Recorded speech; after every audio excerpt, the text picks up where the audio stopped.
এখানে আমাদের সব মা বোন এবং মুরব্বীরা আছেন। আমরা এখানে সবাই একত্রিত হয়েছি।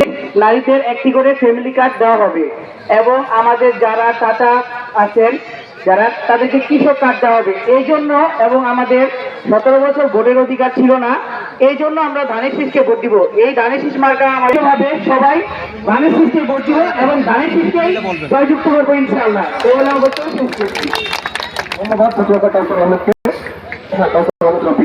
এখন আমাদের সামনে যার কথা না বললে নয়, এই এলাকার গর্ব সিদ্দিকুর রহমান, ছাত্রতা সরকারি হরঙ্গা কলেজের যুগ্ম আহ্বায়ক।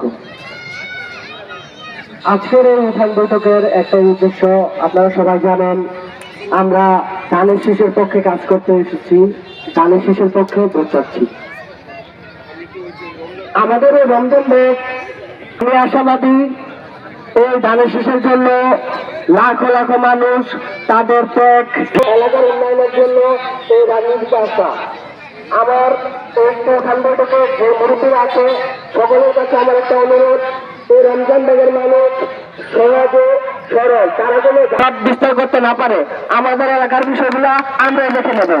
আমরা এখানে যারা আছি ইনশাল্লাহ আমরা প্রতিজ্ঞাবদ্ধ হব, আপনারা যদি আমাদের আসনের বক্তব্য রাখতে পারেন বা আমাদের প্রতিশ্রুতি দিতে পারেন, তাহলে আমরা আমাদের প্রতিটা আমানত ভোট বিপুল ভোটে ধানের শীষের পক্ষে পড়বে।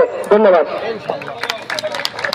আমি খুব অল্প বয়সেই এই মুন্সিগঞ্জ পৌরসভার পৌর মেয়র যে হবেন, পৌর কাউন্সিলর যে হবেন, তারা আপনার এলাকার উন্নয়নের কাজটা বরাদ্দটা বেশি পাবে। নাকি কথাটা ভুল বললাম?